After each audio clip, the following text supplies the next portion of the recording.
Queridos amigos da TV A Caminho da Luz e da Rádio Clube de Itapira, mais uma vez estamos iniciando esse programa que tem como objetivo estudar uma obra do nosso querido médium Francisco Cândido Xavier.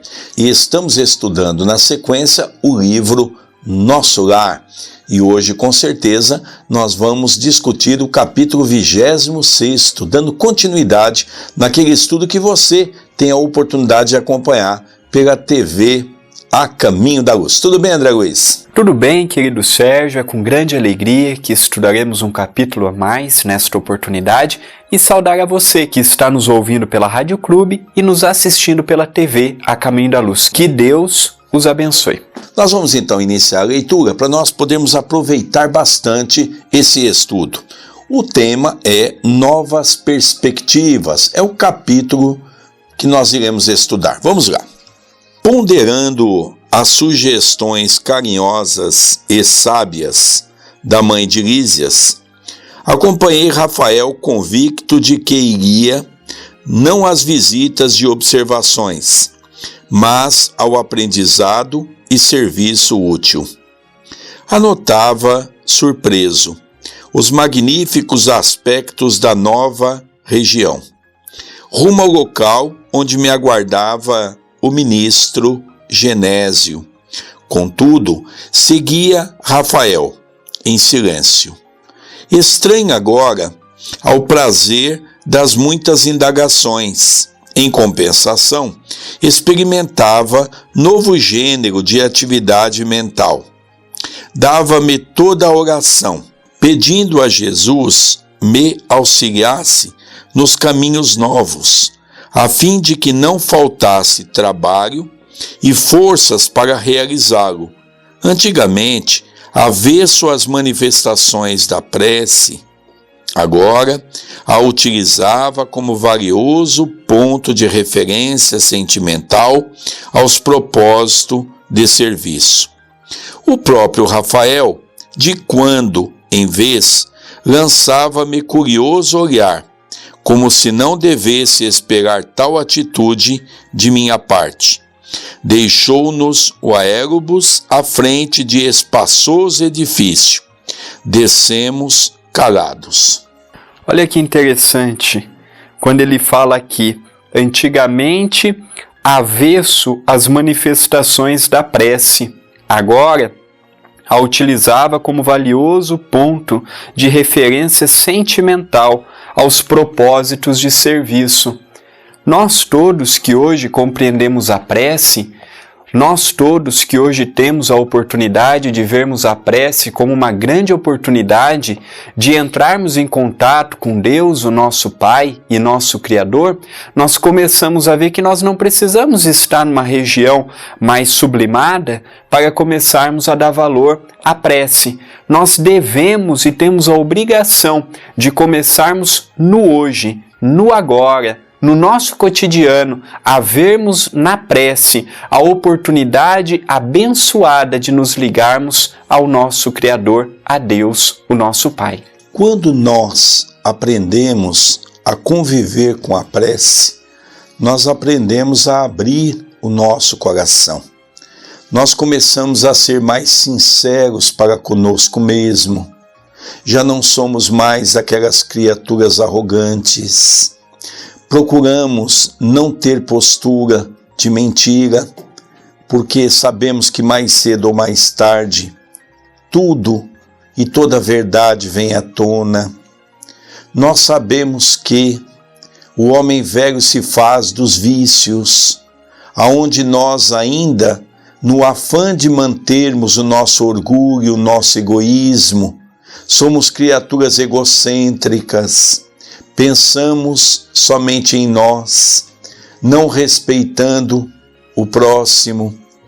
Então, quando nós começamos a entender a prece como fonte geradora para as nossas almas, e quando nós temos sinceridade no nosso propósito, tudo acaba dando certo.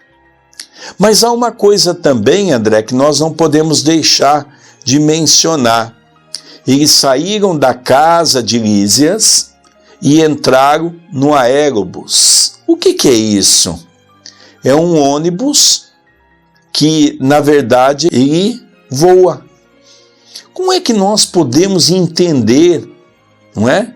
Porque o que ele veio nos dizer são como as pequenas aeronaves.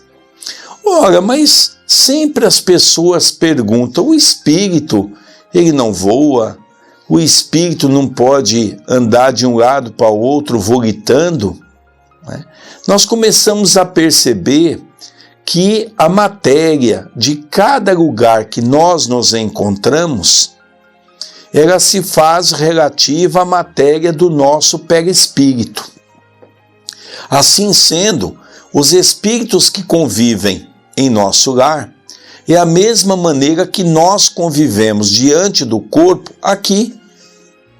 Para entrar precisa bater na porta, fazemos os anseios pessoais, tem os ônibus para andarmos, enfim, é uma cidade, como é a nossa cidade, a sua, aonde você mora. Mas interessante que Rafael estava silencioso, dando oportunidade a André Luiz fazer uma reflexão sobre aquele momento. Vamos ler um pouco mais? Em poucos minutos, achava-me diante do respeitável Genésio, um velhinho simpático, cujo semblante revelava, entretanto, singular energia. Rafael apresentou-me fraternalmente. Ah, sim, disse o generoso ministro, é o nosso irmão André? Para servi-lo, respondi. Tenho notificação de Laura, referente à sua vinda. Fique à vontade. Nesse interim, o companheiro aproximou-se respeitosamente e despediu-se, abraçando-me em seguida. Rafael era esperado com urgência no setor de tarefas a seu cargo.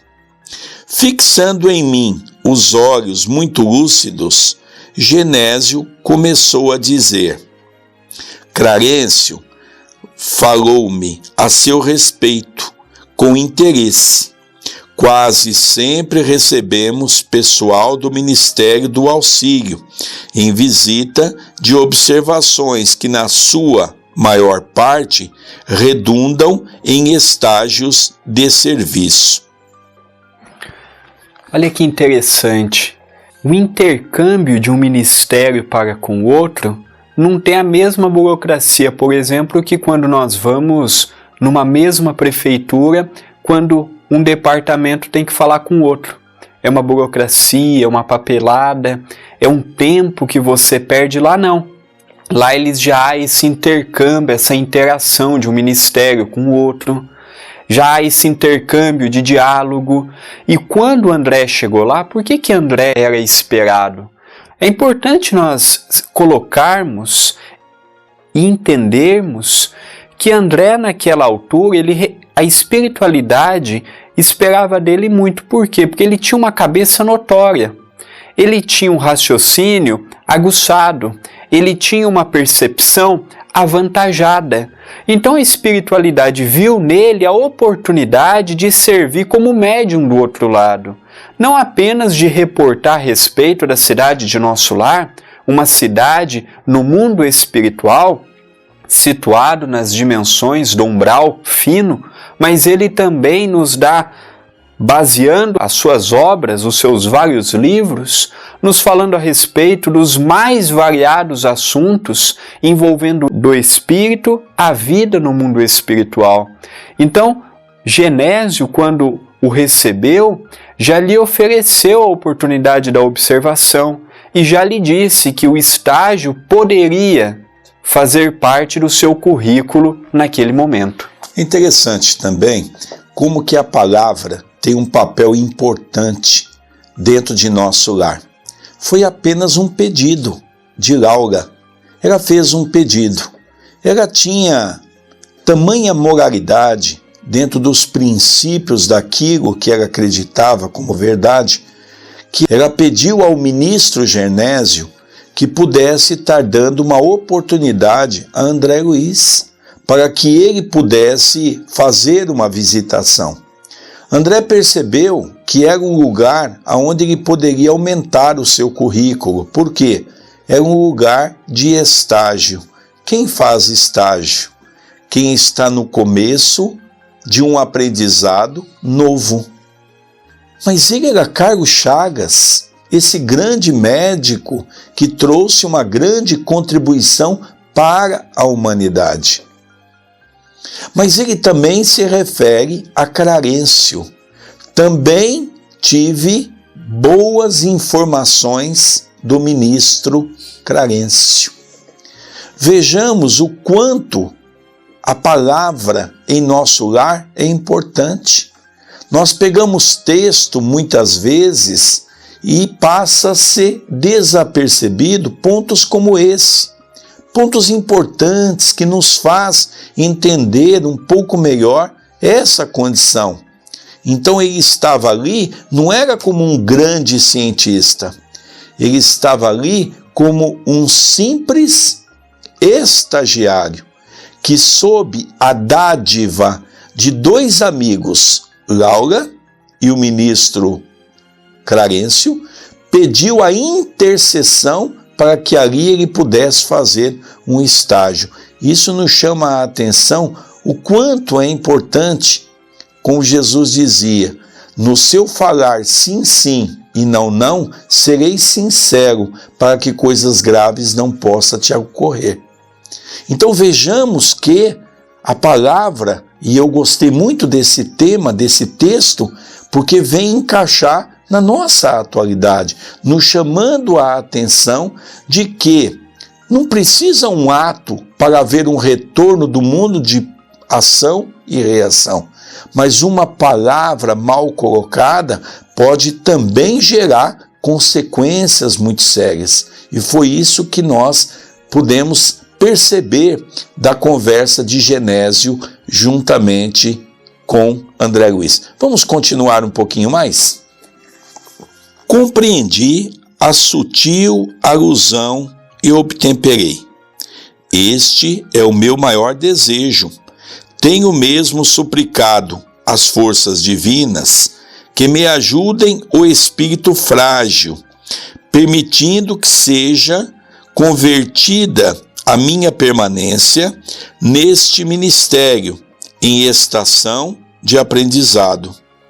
Genésio parecia comovido com as minhas palavras, e valendo-me das inspirações que me inclinavam à humildade, roguei de olhos úmidos: Senhor ministro, compreendo agora que minha passagem pelo ministério do auxílio se verificou por efeito da graça misericordiosa do Altíssimo, talvez devido à constante intercessão de minha devotada e santa mãe.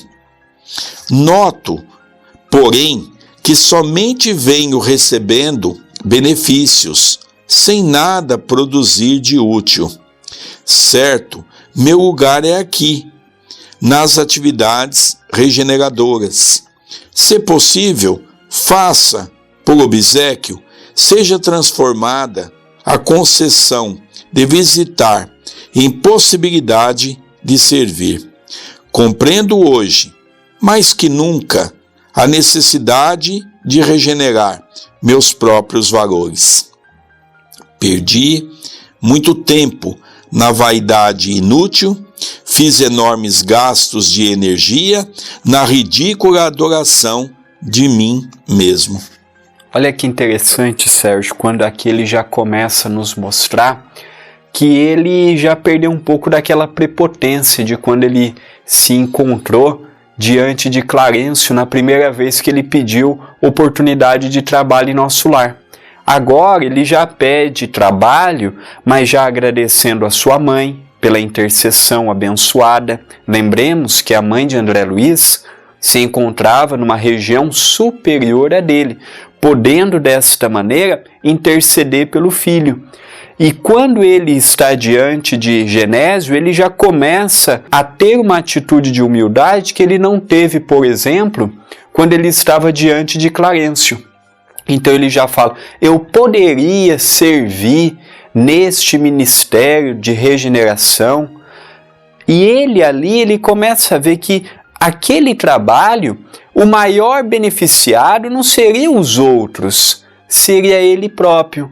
Ele estaria quebrando as velhas amarras, ele estaria começando a compreender o que é o sentido do servir sem esperarmos ser servido, do darmos sem esperarmos doar. Então ele começa a fazer as velhas reflexões de quem procura a reforma íntima. Essa parte, André, é bastante importante, porque ele, no primeiro momento, realmente havia pedido a Clarencio, usando do atributo do homem velho, do orgulho e do egoísmo, uma condição de ser médico em nosso lar. E Clarencio, com toda clareza, diz, olha, meu filho, aqui em nosso lar, na condição que você está, nem para atendente, hoje você não teria um espaço. Vejamos a reabilitação, como é possível nós trabalharmos pelo nosso progresso. Ele passou a ser mais humilde, compreendeu o auxílio que ele está recebendo, e quando Genésio agradece ele pela visita para fazer o estágio, ele diz, gostaria muito que fosse transformada a minha vinda na condição de visitante como um colaborador na situação de colaborar. Ele usa o termo servir. É interessante porque às vezes nós lemos o capítulo e passa a ser desapercebido momentos como esse, aonde nós já começamos a ver um André Luiz já meditando as coisas, fala mais pausadamente, refletindo o que tem a dizer, já procura ser mais sincero dentro do coração. É interessante, não é? Por exemplo, a gente sempre fala que a gente não podia pensar perto de Chico Xavier, porque quando nós estávamos perto de Chico Xavier lia o nosso pensamento. E nós vamos buscar em Paulo, quando ele diz uma coisa muito interessante. É mais fácil nós escondermos um homem de outro homem do que o pensamento dos espíritos. O nosso pensamento é matéria.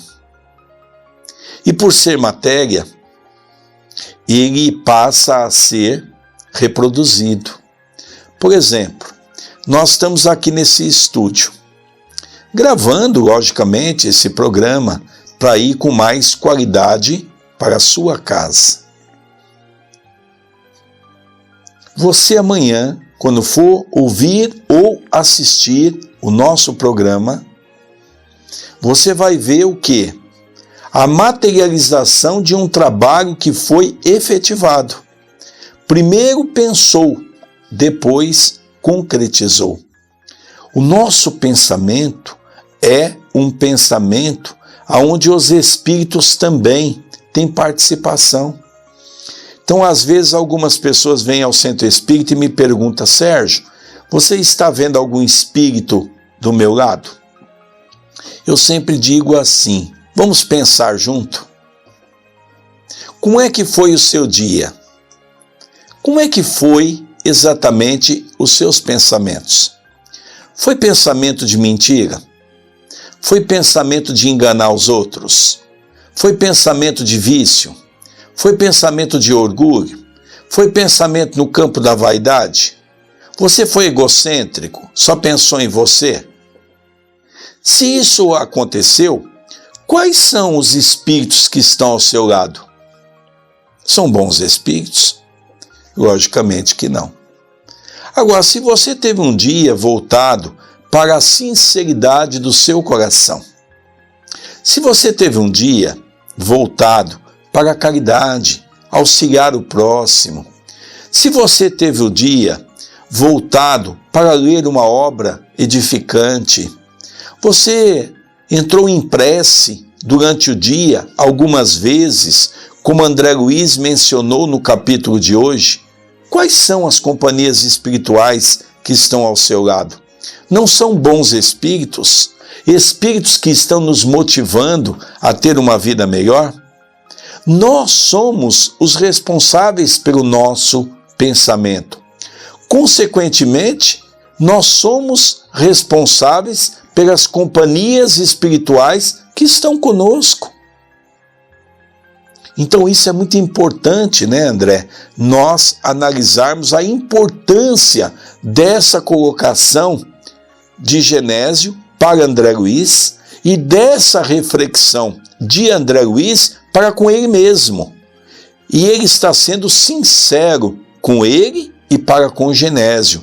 E aí se estabelece o começo de uma nova jornada de trabalho na vida de André Luiz. Vamos ler um pouquinho mais? Satisfeito, notava ele, no fundo de meu coração, a sinceridade viva. Quando eu recorrera ao ministro Clarencio, não estava ainda bastante consciente do que pedia. Queria serviço, mas talvez não desejasse servir. Não entendia o valor do tempo, nem enxergava as bênçãos santificantes da oportunidade. No fundo, era o desejo de continuar a ser o que tinha sido até então.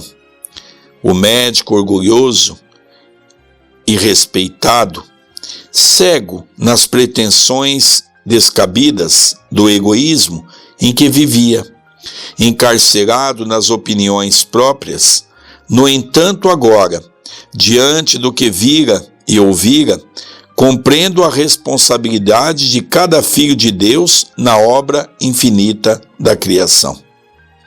Punha nos lábios quanto possuía de melhor, era sincero. Enfim, não me preocupava o gênero de tarefa. Procurava o conteúdo sublime do espírito de serviço. Olha que interessante. Ele assumiu, mas levou bastante tempo para que ocorresse isso. Ele assumiu que quando ele esteve em sua última passagem pela Terra, na condição de Carlos Chagas, a preocupação dele toda era única e exclusivamente em torno da matéria. A preocupação dele era do que o mundo poderia lhe oferecer. E ele, nós vamos ver mais para frente, ele atendeu algumas pessoas gratuitamente, mas poucas foram essas pessoas que oraram por ele, porque ele atendia de uma maneira sem amor, sem colocar sentimento no que estava fazendo, por não estar recebendo financeiramente por aquelas consultas, que foram poucas as pessoas que oravam agradecendo por aquela atitude que ele estava tendo. Então ele assumiu que a sua última encarnação ele esteve muito preso nas coisas que não têm utilidade nenhuma. E quando ele chegou do outro lado, ele viu que ele não tinha o pré-requisito de uma oração, de uma prece, de um serviço no campo do bem, porque a vida toda dele foi voltado para o que o mundo poderia dar, não para o campo e o quesito espiritual. Eu sempre digo que a sinceridade, a honestidade é o capítulo mais importante do papel do homem na Terra. Porque se você perde a maior riqueza que você tem, que é a sua palavra, porque a sua palavra expressa o seu coração, a sua condição espiritual.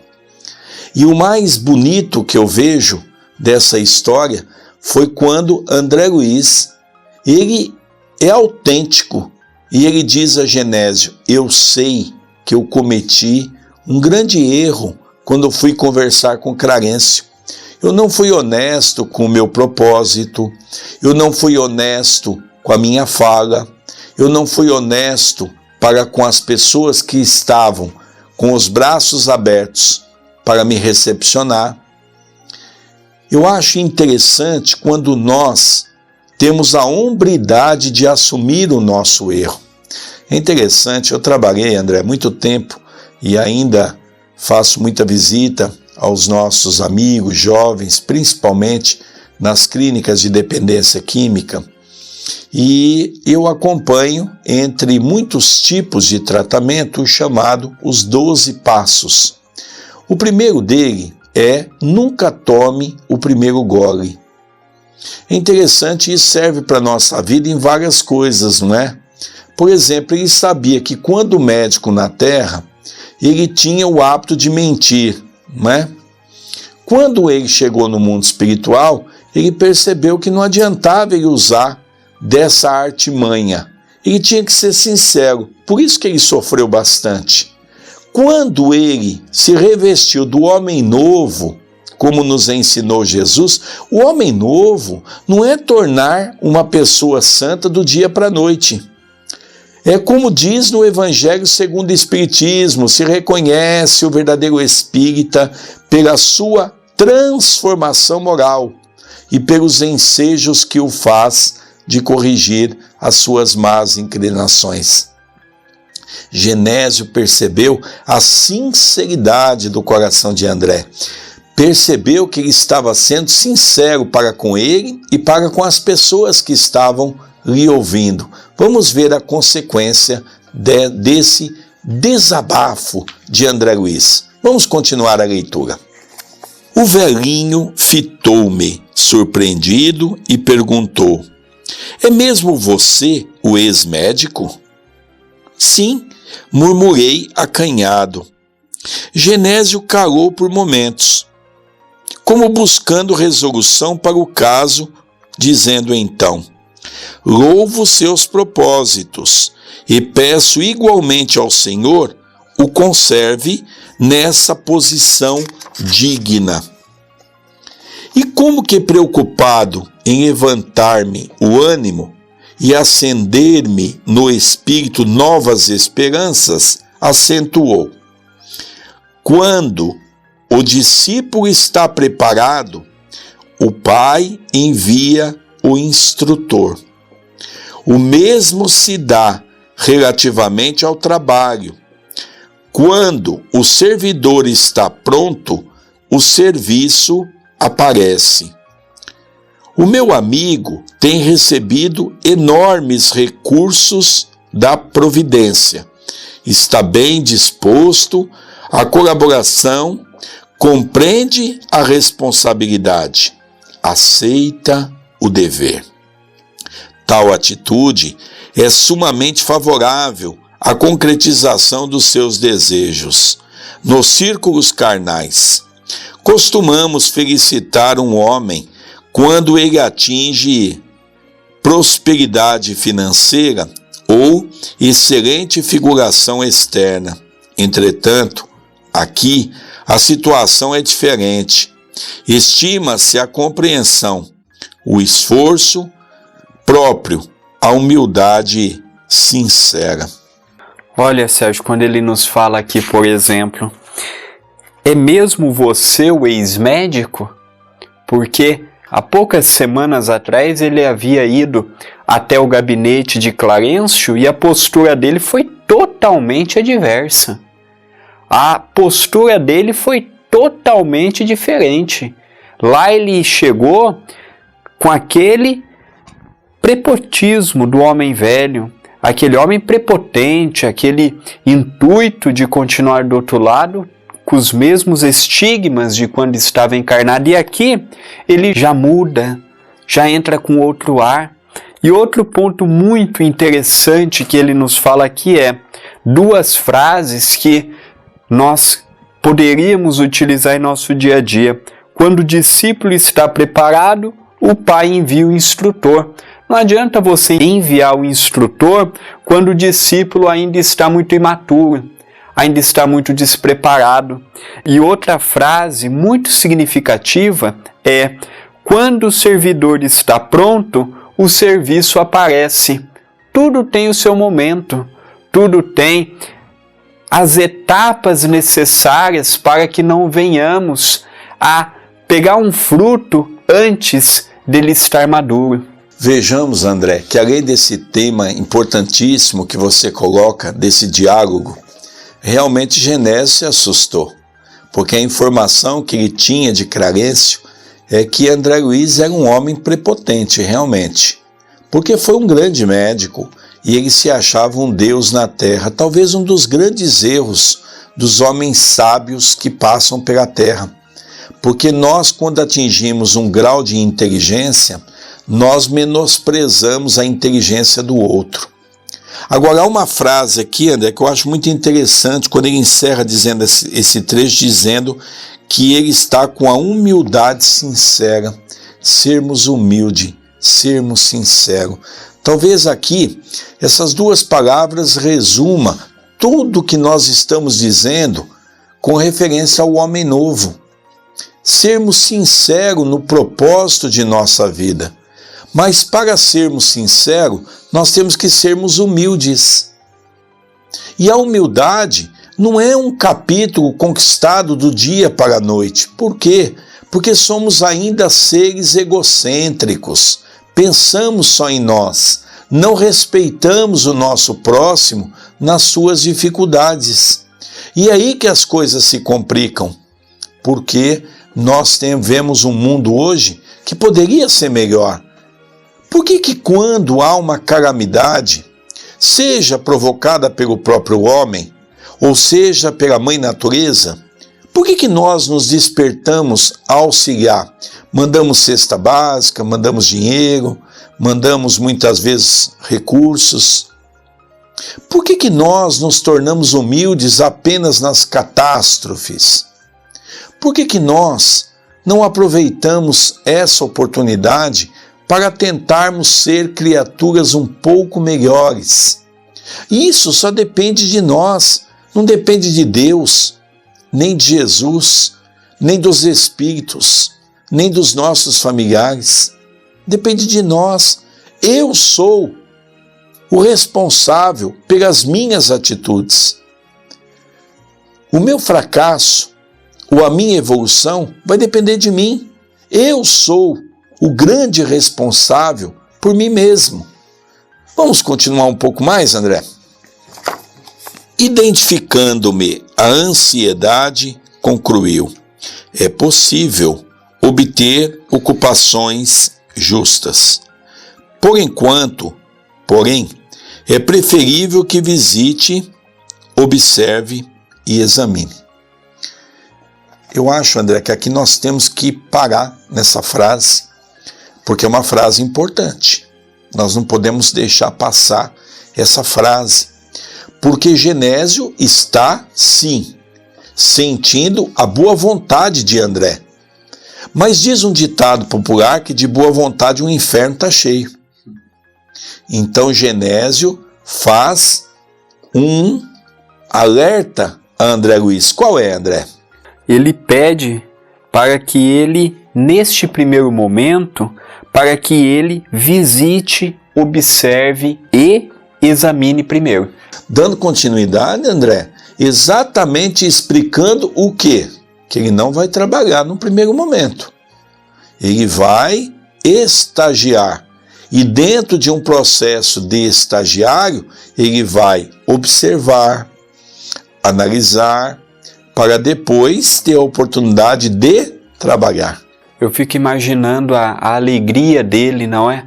Ele que chegou levando do mundo desta nossa dimensão todos os títulos acadêmicos e toda a respeitabilidade, e chega do outro lado, ele não tem oportunidade de atender. A primeira oportunidade que ele tem, que é nesse caso, é de observar, é de ter um estágio para depois começar a trabalhar. Vamos continuar a leitura. E logo, ligando-se ao gabinete próximo, falou em voz alta: solicito a presença de Tobias, antes que se dirija às câmaras de retificação. Não se passaram muitos minutos e assomou à porta um senhor de maneiras desembaraçadas. Tobias explicou Genésio atencioso. Aqui tem um amigo que vem do ministério do auxílio, em tarefa de observação. Creio de muito proveito para ele o contato com as atividades das câmaras retificadoras. Estendi-lhe a mão, enquanto o desconhecido correspondia, afirmando gentil: às suas ordens. Conduza-o, prosseguiu o ministro, evidenciando grande bondade. André precisa integrar-se no conhecimento mais íntimo de nossas tarefas. Faculte-lhe toda a oportunidade de que possamos dispor. Prontificou-se Tobias, revelando a maior boa vontade. Estou de caminho, acrescentou ele bem-humorado, se deseja acompanhar-me. Perfeitamente, respondi satisfeito.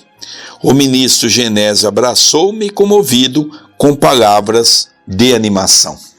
Aqui ele chamou Tobias para mostrar o que viria a ser as câmaras de retificação. E olha que interessante que naquele momento André Luiz não teve a mesma reação que ele teve no primeiro diálogo que teve com Clarencio, na primeira oportunidade onde esteve pedindo um trabalho. Aqui ele já começou a aceitar tudo aquilo com outros olhos, mas não foi pelas palavras de Clarencio que André mudou, e sim pelos conselhos de Dona Laura, que pediu para que ele tivesse mais humildade, que ele agradecesse as oportunidades, mesmo que essas oportunidades não fossem do agrado dele. Lógico, André, que nós sabemos que é o mérito dele chegar a esse ponto, mas não podemos deixar de citar a grande participação de Dona Laura, que ela tomou a frente, chamou-lhe na condição de filho da alma para lhe dar alguns conselhos. Lógico que o mérito é dele por ter ouvido o conselho. E aqui, André, quantas vezes alguém nos aconselha sobre alguma coisa para o nosso bem e nós sempre estamos a desprezar, nós sempre estamos a jogar oportunidades fora. Logicamente que André agarrou de unhas e dentes, como nós falamos no vulgo popular. Mas importante é dizer que essas oportunidades tragamos para a nossa vida. E nós vamos perceber que nós também temos as oportunidades, mas muitas vezes desperdiçamos. Queremos dormir um pouco mais, queremos ter outras oportunidades que, logicamente, vêm de encontro com a nossa comodidade, pensando apenas no nosso bem-estar. E tudo isso, logicamente, é o esforço que ele tem os seus méritos, e nós vamos ver o que é a Câmara de Retificação. Nós vamos estudar o que é. É um dos lugares mais sofríveis da cidade de nosso lar, onde os espíritos ali chegam em penosas condições. São pessoas que vão, não por merecimento, mas merecimento de pessoas que intercederam a Deus, como fez a mãe de André Luiz para ele. Vamos continuar a nossa leitura para nós irmos para o encerramento das nossas atividades do trabalho desse livro de hoje. Segui Tobias resolutamente. Atravessamos largos quarteirões onde numerosos edifícios me pareceram colmeias de serviço intenso. Percebendo-me a silenciosa indagação, o novo amigo esclareceu: temos aqui as grandes fábricas de nosso lar. A preparação de sucos, de tecidos e artefatos, e em geral dá trabalho a mais de 100 criaturas, que se regeneram e se iluminam ao mesmo tempo. Daí a momentos penetramos num edifício de aspecto nobre. Servidores numerosos iam e vinham. Depois de extensos corredores, deparou-se-nos vastíssima escadaria, comunicando com os pavimentos inferiores. Desçamos, disse Tobias em tom grave, e notando minha estranheza, explicou o solicito. As câmaras de retificação estão localizadas nas vizinhanças do umbral. Os necessitados que aí se reúnem não toleram as luzes, nem a atmosfera de cima, nos primeiros tempos de moradia em nosso lar. Só por essas duas colocações, querido Sérgio, já dá uma palestra. Pena que o nosso tempo é curto, mas vejamos, na cidade de nosso lar há fábricas, e só nas fábricas empregam mais de 100 mil pessoas. Uma cidade que André Luiz diz que tem 1 milhão de habitantes naquela época, em 1943, imaginemos hoje. E o segundo ponto interessante é, as câmaras de retificação ficavam no subsolo, porque os espíritos que lá estavam não podiam ter contato com a luz devido ao seu atraso. Aqui nós vamos ver essas 100 mil pessoas, André, distribuído em 3 condições, não é? Fábrica de sucos. Se é fábrica de sucos, eles então bebem o suco. Ora, se tem uma fábrica de tecidos, eles confeccionam as roupas. E tem uma fábrica de artefatos em geral. O que seria? Tudo que se usa em uma casa. É interessante notar também, André, que dentro desse pormenor, olha, ele diz assim, aqui então ele teve a oportunidade de ver as fábricas funcionando. Ele diz, vamos descer. Descer? Sim, descer algumas escadas. Porque esse departamento que nós vamos fica muito perto do umbral, tendo em vista as condições espirituais desses espíritos. Ora, mas espera um pouco, então poderíamos dizer que é um porão, um subsolo que está ligado ao umbral grosso. Então vejamos que coisa interessante. Nosso lar está no umbral fino, mas ele tem departamentos que estão como se fosse um subsolo, aonde ali está então os espíritos que estão muito ligados à crosta. Olha que interessante, André. E é importante nós citarmos também que, por exemplo, o ministério da união divino é o oposto do de regeneração. Se o de regeneração tem contato com as dimensões inferiores, o da união divino tem contato com as regiões superiores. Vejam, os espíritos que estão ali, André, não têm acesso à luz, porque a luz ofusca, de tal é a condição espiritual negativa que eles se encontram no mundo espiritual. É penoso nós analisarmos como é que nós ainda nos encontramos em situação tão complicada por nossa própria culpa. Nós estamos chegando no término de mais um programa. Mande a sua mensagem para os nossos e-mails. O do nosso querido Sérgio é vilarsergio1@superig.com.br e o meu é vilarandré2@yahoo.com.br. Queridos amigos, nós vamos despedindo aqui, que Jesus nos abençoe. Fique aí, daqui a pouco continuaremos o outro bloco.